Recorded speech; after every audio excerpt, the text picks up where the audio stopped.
दोस्तों आज की इस वीडियो में सीआईएसएफ न्यू वैकेंसी 2025 के बारे में हम बात करने वाले हैं। सीआईएसएफ की तरफ से कांस्टेबल ट्रेड्समैन पोस्ट के लिए जो नोटिफिकेशन है वो ऑलरेडी आउट कर दी गई है। 10th पास कैंडिडेट्स के लिए जो भर्ती है ये निकाली गई है। यहाँ पर जो सैलरी है वो भी अच्छी खासी यानी कि लगभग 70,000 रुपये आपको देखने को मिलने वाली है। इस भर्ती से रिलेटेड हर एक डिटेल यानी कि छोटी से छोटी और बड़ी से बड़ी जो डिटेल्स हैं वो सारी एक ही वीडियो के अंदर आपको देखने को मिलने वाली है, क्योंकि हर एक डिटेल यहाँ पर मैंने आपके लिए मेंशन की है। हर एक डिटेल हर एक पॉइंट आपको यहाँ पर मैंने इस वीडियो के अंदर समझाया है। सो काफ़ी इंपॉर्टेंट वीडियो आपके लिए रहने वाली है। वीडियो को बिल्कुल भी स्किप मत कीजिएगा, वीडियो को एंड तक आप जरूर देखिएगा। सो चलिए बिना किसी देरी के वीडियो को स्टार्ट करते हैं।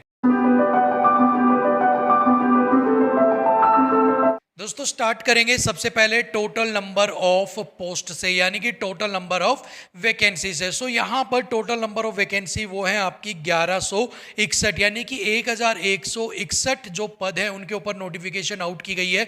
ये जो 1161 पद है ना, ये एक्स सर्विस मैन है ना उनको मिला के हैं। अगर आप एक्स सर्विस मैन को हटा दोगे तो नॉर्मली आपके 1048 जो पद है उनके ऊपर आपकी नोटिफिकेशन आउट की गई है। यानी कि जो एक्स सर्विस मैन से हट के जो कैंडिडेट्स हैं उनके लिए पद है 1048 और 113 यहाँ पर पद हैं एक्स सर्विसमैन के लिए। अब अगर यहाँ पर मैं बात करता हूँ कि किन किन पोस्ट के लिए आपकी जो नोटिफिकेशन है वो आउट की गई है, तो यहाँ पर constable cook, constable cobbler, constable tailor, constable barber, constable washerman, constable sweeper, constable painter, constable carpenter, constable electrician, constable माली, constable welder, constable charge mechanic and constable MP attendant.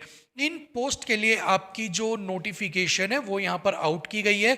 यहाँ पर अगर मैं मेल्स की वैकेंसी की बात करता हूँ तो 945 वैकेंसी है। फीमेल्स की वैकेंसी के लिए बात करता हूँ तो 103 वैकेंसी है। टोटल वैकेंसी की बात करता हूँ तो 1048 है।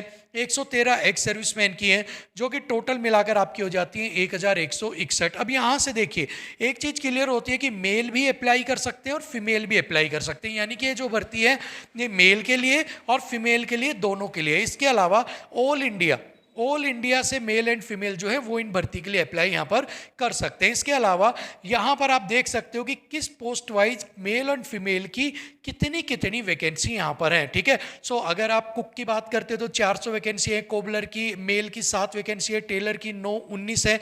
इसी तरह हर एक पोस्ट वाइज यहाँ पर मेल, फीमेल और एक्स सर्विसमैन की अलग अलग वैकेंसी जो है वो यहाँ पर दी गई हैं। आप इस वीडियो को पॉज कर यहाँ पर सभी जो वैकेंसीज हैं उनकी डिटेल को चेक कर सकते हैं। आगे अगर हम यहाँ पर बढ़ते हैं तो अगर बात करते हैं एलिजिबिलिटी क्राइटेरिया की, और एलिजिबिलिटी क्राइटेरिया के अंदर अगर हम बात करते हैं एजुकेशनल क्वालिफिकेशन की, सो एजुकेशनल क्वालिफिकेशन यहाँ पर मैट्रिकुलेशन यानी कि 10th की जो आपकी सर्टिफिकेट है वो आपके पास होना जरूरी है। 10th पास आपको यहाँ सर मांगा गया है। ठीक है, अब यहाँ पर अगर मैं बात करता हूँ इसके अलावा यहाँ पर कहा गया है मैट्रिकुलेशन और it's equivalent from a recognised board for skilled trades on और before closing date of receipt of online application, यानी कि या तो 10वीं हो या फिर इसके अलावा आपके पास इसके इक्विवेलेंट कोई चीज़ हो। यानी कि अगर आपने मान लो बार्बर, ठीक है, बार्बर के लिए यानी कि नाई की पोस्ट के लिए अगर आप अप्लाई कर रहे हो, अगर आपके पास 10वीं नहीं है लेकिन आपने बार्बर के अंदर कोर्स कर रखा है, कोई सर्टिफिकेट है, कोई डिप्लोमा है, तो वो भी अगर आप यहाँ पर लगा दोगे तो वो यहाँ पर आपका एलिजिबल होगा, वो यहाँ पर आपका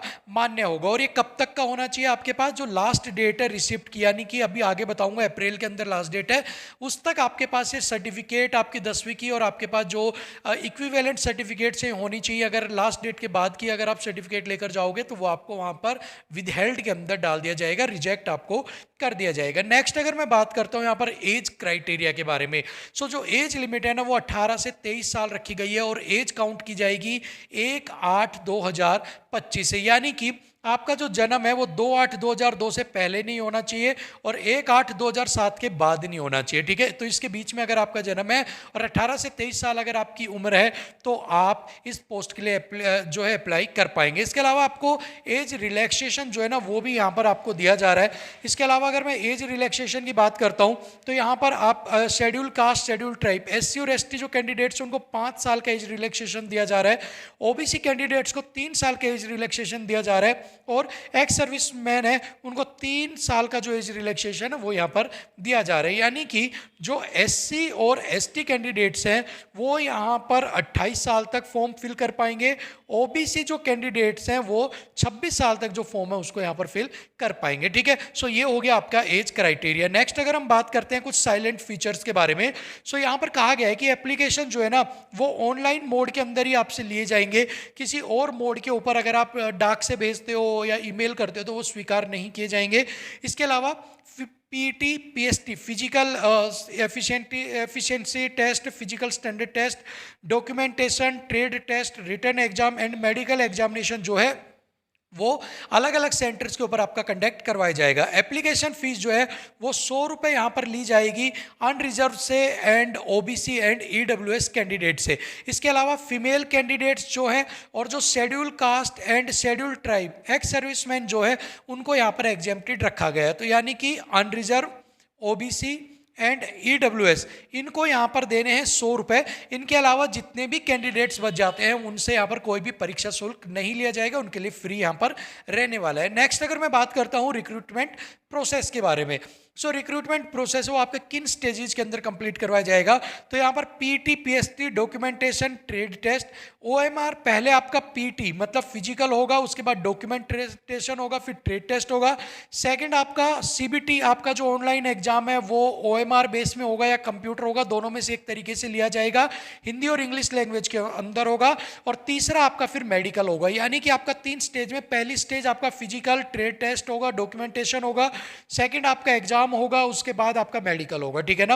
अब यहाँ पर कहा गया है कि यहाँ पर फर्स्ट स्टेज आपका जो है वो करवाया जाएगा रिटन एग्जाम। सेकंड स्टेज जो है वो आपका डिपेंड करेगा मेरिट के ऊपर कि जो है कि आपका क्या कुछ मेरिट बनती है जिसके बेस के ऊपर आपके जो कैंडिडेट्स हैं उनको बुलाया जाएगा नेक्स्ट स्टेज के लिए। ठीक है, और ये जो स्टेजेस है इनको यहाँ पर ऊपर नीचे किया जा सकता है। सो यहाँ पर नोट डाल के बताया गया है कि ये जो चीज़ें यहाँ पर तीनों बताई गई हैं यही सीक्वेंस फॉलो होगा, ये जरूरी नहीं है। यहाँ पर पहले आपका रिटन एग्जाम भी करवाया जा सकता है जो कि करवाया जाएगा, उसके मेरिट के बेस पर फिर आपका फिजिकल ट्रेड टेस्ट होगा, फिर आपका मेडिकल जो है वो यहाँ पर करवाया जाएगा। इसके बाद अगर मैं बात करता हूँ फिजिकल क्राइटेरिया को लेकर, अगर मेल कैंडिडेट्स की बात करूं, हाइट की बात करते हैं तो 170 सेंटीमीटर मांगी गई है। किसके लिए? UR, SC, EWS and OBC candidates के लिए। चेस्ट की यहां पर बात करते हैं तो 80 सेंटीमीटर मांगी गई है नॉर्मल, 5 सेंटीमीटर का एक्सपेंशन मांगा गया है, यानी कि 85 सेंटीमीटर फुलाने के बाद आपकी होनी चाहिए। ये भी unreserved, SC, EWS and OBC candidates के लिए यहाँ पर कहा गया है। एसटी कैंडिडेट्स के लिए यहाँ पर कोई जिक्र नहीं किया गया है, यानी कि उनको रिलैक्सेशन यहाँ पर मिलने वाला है। फीमेल कैंडिडेट्स की हाइट की बात करें तो उनकी 157 सेंटीमीटर मांगी गई है। चेस्ट की बात करें तो उनकी जो चेस्ट मेजरमेंट है वो यहाँ पर नहीं की जाएगी, कोई भी क्राइटेरिया नहीं है। नेक्स्ट अगर यहाँ पर मैं बात करता हूँ आपके फिजिकल रिलैक्सेशन को लेकर, तो यहाँ पर आपके जो एसटी कैंडिडेट्स है उनकी जो हाइट है मेल की वो 162.5 सेंटीमीटर होनी चाहिए, 170 नहीं मांगी गई है, 150 मांगी गई है फीमेल्स के अंदर। अगर मैं मेल की चेस्ट की बात करता हूं तो 76 नॉर्मल और 81 एक्सपेंड आपकी यहां पर होनी चाहिए, और फीमेल्स के लिए यहां पर कोई भी क्राइटेरिया नहीं है। इसके अलावा ऐसे कैंडिडेट्स हैं जो गढ़वाल, गोरखा, डोगरा, मराठा हैं, जो सिक्किम, मणिपुर, त्रिपुरा, मिजोरम, मेघालय, हिमाचल, कश्मीर, लेह लद्दाख यहाँ से बिलोंग करते हैं, उनकी हाइट 165 सेंटीमीटर, फीमेल की 155 मांगी गई है। उनकी जो चेस्ट है वो 78 सेंटीमीटर नॉर्मल और 83 सेंटीमीटर एक्सपेंड होने के बाद यहाँ पर मांगी गई है। ठीक है, इसके अलावा जो गोरखा टेरिटरी है आपकी दार्जिलिंग के अंदर, उनकी यहाँ पर उनकी भी जो डिटेल्स हैं, ठीक है, उनके लिए भी जो हाइट वगैरह है वो यहाँ पर आपको दे दी गई है कि उनकी हाइट कितनी जो है वो मेजर की जाएगी। उनकी भी जो हाइट है वो यहाँ पर सेम जो है और चेस्ट जो है वो सेम यहाँ पर मेजर की जाएगी। इसके बाद अगर मैं बात करता हूँ पीटी क्राइटेरिया का, यानी कि ये तो हो गया आपका हाइट चेस्ट का। अगर फिजिकल की बात करें तो मेल्स को यहाँ पर रनिंग करनी है 1.6 किलोमीटर की 6 मिनट 30 सेकंड में, फीमेल्स को करनी है 800 मीटर रेस इन 4 मिनट के अंदर। ठीक है, सो ये आपका जो है रनिंग का क्राइटेरिया होगा। एक्स सर्विसमैन जो है उनकी अकॉर्डिंग टू हाइट मेजरमेंट आपका यहाँ पर किया जाएगा। Will have to appear PT PST documentation trade test for recording measurement of height chest and weight only. ठीक है, एक्स सर्विसमैन को जो है PT PST documentation trade test और इनके अंदर सिर्फ हाइट और चेस्ट और वेट ओनली के लिए उनको बुलाया जाएगा। PT will not be held for these ex serviceman candidates. जो पीटी है वो उनका का जो है वो कंडक्ट नहीं करवाया जाएगा, यानी रनिंग नहीं करवाई जाएगी। ठीक है, हाउएवर फिर भी उनको ट्रेड टेस्ट और रिटर्न और मेडिकल पास करना जरूरी होगा। यहाँ पर ये जो टेस्ट होगा आपका रनिंग वाले क्वालिफाइंग इन नेचर होगा। जो इस रेस को क्वालिफाई नहीं करेंगे उनको एलिमिनेट यहाँ पर कर दिया जाएगा। इसके अलावा there is no appeal in PT. यहाँ पर रेस के अंदर रनिंग के अंदर कोई भी अपील अगर आप पास नहीं कर पाते तो आप नहीं कर पाएंगे। नेक्स्ट इंपॉर्टेंट डॉक्यूमेंट्स की बात करता हूँ तो एजुकेशनल सर्टिफिकेट होगी, डेट ऑफ बर्थ, मैट्रिक और 10th पास सर्टिफिकेट होगी, डोमिसाइल सर्टिफिकेट हो गया।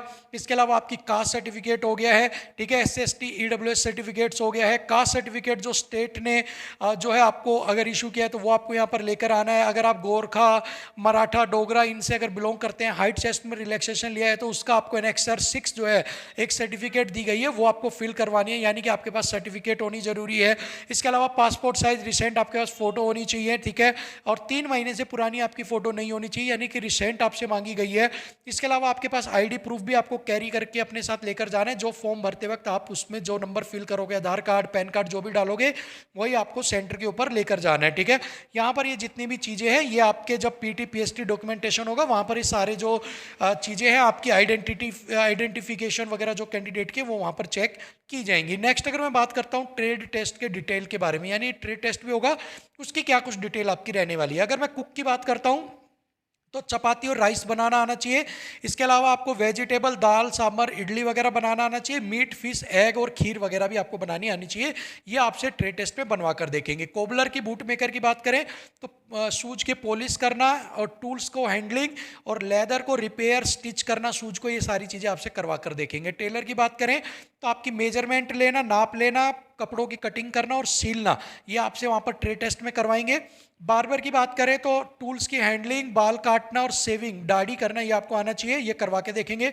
वॉशरमैन को वॉशिंग ऑफ क्लॉथ्स, कपड़े धुलवाएंगे, आयरन करवाएंगे, खाकी कॉटन यूनिफॉर्म को गर्म कपड़ों के वूलन आयरन करवा के देखेंगे और टेरी कॉटन यूनिफॉर्म्स वगैरह के भी आपसे प्रेस करवा के देखेंगे। ठीक है, स्वीपर को स्वीप की पोस्ट के लिए स्वीपिंग आपसे करवा कर देखेंगे। टॉयलेट्स वगैरह जो है क्लीनिंग करना आपको आना चाहिए।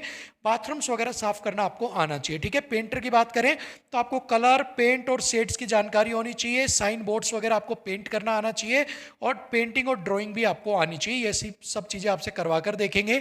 कारपेंटर की बात करें तो हैंडलिंग ऑफ टूल्स की हैंडलिंग आनी चाहिए, कटिंग ऑफ वुड्स आनी चाहिए, fitting, polishing and finishing of material, आपके पास fitting, polishing and finishing of material जो है वो भी आपको यहाँ पर आनी चाहिए। इलेक्ट्रीशियन की बात करें तो AC/DC करंट की नॉलेज होनी चाहिए, इलेक्ट्रिक फिटिंग की नॉलेज होनी चाहिए, रेक्टिफिकेशन ऑफ इलेक्ट्रिक फॉल्ट हो जाता है तो उसको ठीक करने भी आपको आना चाहिए।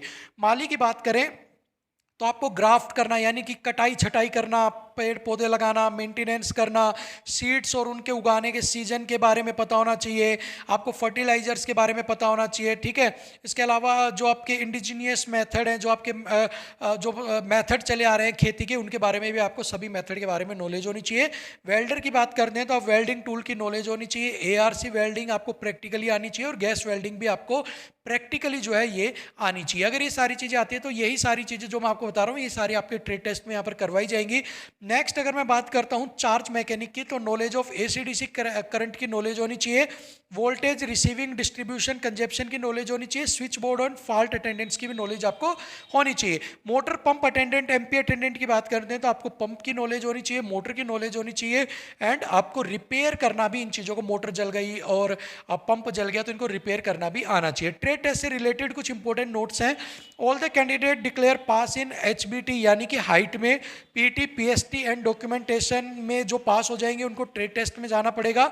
ये क्वालिफाइंग इन नेचर के अंदर होने वाला है। ठीक है, यहाँ पर जो trade test practical assessment to be done which will be qualifying in nature, जो भी ट्रेड टेस्ट आपसे करवाए जाएंगे क्वालिफाइंग इन नेचर में रहने वाला है, इसका कोई भी मार्क्स नहीं मिलेगा। लेकिन अगर आपको इसमें पास नहीं होते हो, फेल हो जाते हो, तो फिर आपको आगे जो है डिस्क्वालीफाई कर दिया जाएगा। नेक्स्ट अगर मैं बात करता हूँ रिटन एग्जाम को लेकर, क्योंकि आपका रिटन एग्जाम भी कंडक्ट करवाया जाएगा, तो यहाँ पर आपका 100 मार्क्स का ठीक है। OMR CTS CBT पे एक आपका मल्टीपल चॉइस क्वेश्चंस का एक पेपर होगा, 2 घंटे का जो समय वो वहाँ पर आपको दिया जाएगा। 100 क्वेश्चंस जो है वो आपसे पूछे जाएंगे, यानी कि एक क्वेश्चन 1 नंबर का होगा। 2 घंटे का समय मिलेगा जिसके अंदर आपका general awareness, general knowledge, knowledge of elementary mathematics, aptitude, observe and distinguish pattern, test of the basic knowledge of candidate in Hindi English, ये सारी चीज़ें आपसे वहाँ पर पूछी जाएंगी। यहाँ पर बाई लैंग्वेज होगा, हिंदी और इंग्लिश दोनों में पेपर होगा, कोई भी नेगेटिव मार्किंग यहाँ पर नहीं है। लेकिन मिनिमम परसेंटेज मार्क्स आपको यहाँ पर नेक्स्ट स्टेज पर जाने के लिए लेना जरूरी है, जहाँ पर अनरिजर्व EWS एक्स सर्विसमैन को 35% मार्क्स, SC ST OBC को 33%, यानी कि 100 में से 35 नंबर तो आपके आने ही आने चाहिए। इससे ज़्यादा आप लोगे तब सिलेक्ट मेरिट में शामिल होगे, बट 35% से कम आते तो आपको डिस्क्वालीफाई कर दिया जाएगा। ऐसे ही SC ST OBC 33% से कम लेते हैं तो उन्हें डिस्क्वालीफाई यहाँ पर कर दिया जाएगा। इसके अलावा यहाँ पर नोट में कहा गया है, अगर 35% आपने नंबर ले लिए हैं या 33% ले लिए तो इसका मतलब ये नहीं कि आपने सिलेक्ट हो गए हो, ये सिर्फ आपको एक पार्टिसिपेट करने के लिए, यानी कि इससे कम तो आप पार्ट ही नहीं बन पाओगे कट ऑफ का। सो ये सिर्फ इसलिए है कि इससे ऊपर वाले ही कट ऑफ में पार्टिसिपेट करेंगे, ये यहाँ पर फाइनल सिलेक्शन को इंडिकेट नहीं करता है। ठीक है, तो इसके बाद नेक्स्ट करें, कुछ इंपॉर्टेंट डेट्स की बात करते हैं। तो आपके ऑनलाइन एप्लीकेशन 5/3/2025 से स्टार्ट हो चुके हैं, 5 मार्च से, और 3 अप्रैल 2025 तक चलने वाले हैं। क्लोजिंग डेट जो है वो 3/4/2025 यहाँ पर रहने वाली है। सैलरी जो है वो 21,700 से 69,100 आपको मिलने वाली है, प्लस आपको जो अलाउंसेज है वो भी यहाँ पर मिलेंगे। इसके अलावा इसके बाद आपके अलाउंसेज के बाद आपकी जो सैलरी है वो 70 से 80 हज़ार रुपये के बीच में आपको देखने को मिलने वाली है। सो बहुत ही शानदार जॉब है, बहुत ही शानदार जॉब प्रोफाइल आपके लिए है। अगर आप एलिजिबल है तो चुपचाप से इस फॉर्म को भर देना, ज़्यादा दिमाग मत लगाना, ऐसे मौके जो हैं वो बार बार नहीं आते हैं। सो ऐसा मौका आप चुक मत जाना। फिर भी इस भर्ती से रिलेटेड अगर कोई डाउट है, अब भी कोई डाउट रह गया, हालांकि मुझे नहीं लगता कि कोई डाउट रहा होगा, क्योंकि हर एक चीज़ इतनी डिटेल में आपको किसी ने नहीं बताई होंगी, हर एक चीज़ मैंने डिटेल में एक्सप्लेन कर दी है। फिर भी डाउट है तो कमेंट बॉक्स में आप पूछ लेना, मैं आपको बता दूंगा। फॉर्म गलत फिल आप यहां पर मत कीजिएगा। साथ में चैनल को सब्सक्राइब कर देना, वीडियो को लाइक शेयर कर देना। थैंक यू सो मच, नमस्कार।